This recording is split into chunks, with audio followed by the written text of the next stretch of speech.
உள்ள ஓலை குடிசைகள், ஓடு மற்றும் ஆஸ்பெஸ்டாஸ் ஷீட் வீடுகளுக்கும் பல மடங்கு சொத்து வரி உயர்த்தப்பட்டுள்ளதாக இபிஎஸ் கண்டனம் தெரிவித்திருக்கிறார்.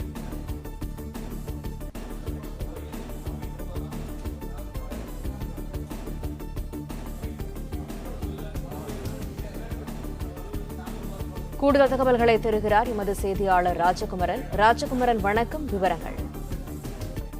கிராமங்களில் இருக்கக்கூடிய ஓலை குடிசைகள், ஓட்டு வீடுகள், ஆஸ்பெஸ்டாஸ் ஷீட் வீடுகள் உட்பட அனைத்து வீடுகளுக்கும் பல மடங்கு சொத்து வரியை அரசு உயர்த்தி இருப்பதாக குற்றம் சாட்டி எதிர்க்கட்சித் தலைவர் எடப்பாடி பழனிசாமி இந்த அறிக்கையினை வெளியிட்டிருக்கின்றார். 2024-25 ஆண்டு வரை ஓலை குடிசை ஒன்றுக்கு ரூபாய் 44, ஓட்டு மற்றும் ஆஸ்பெஸ்டாஸ் வீடுகளுக்கு 66 ரூபாயும், கான்கிரீட் வீடுகளுக்கு 121 ரூபாயும் வீட்டு வரியாக செலுத்தி வந்த நிலையில் வீட்டு வரி ரசீதில் வீட்டின் பரப்பளவும் குறிப்பிடப்பட்டிருக்கும்.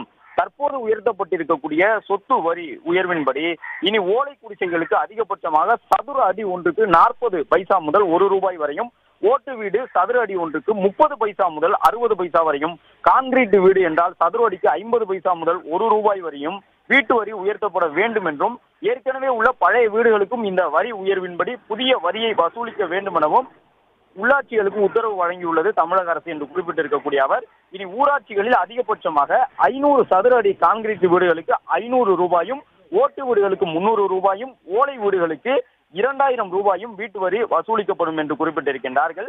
கடந்த 2024-25 ஆண்டு முதல் தமிழகத்தில் அனைத்து ஊராட்சிகளிலும் உள்ள புதிய வரி விதிப்பு ஆன்லைன் சேவையை இந்த அரசு முடக்கி வைத்துள்ளதால் புதிதாக வீடு கட்டிய மக்கள் வரி நிர்ணயத்திற்கு விண்ணப்பிக்க முடியாமல் தவிக்கின்றனர் என்று குறிப்பிட்டிருக்கக்கூடிய அவர், கிராமங்களில் வரைபட அனுமதி கட்டணம் பல மடங்கு அதிகரிக்கப்பட்டதும் இதற்கு ஒரு காரணம் என்று தெரிவித்திருக்கின்றார் எடப்பாடி பழனிசாமி.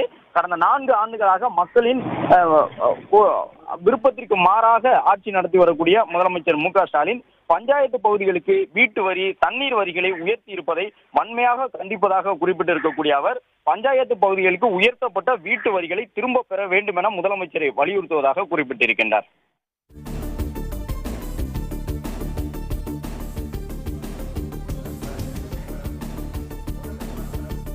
தகவல்களுக்கு நன்றி ராஜகுமரன்.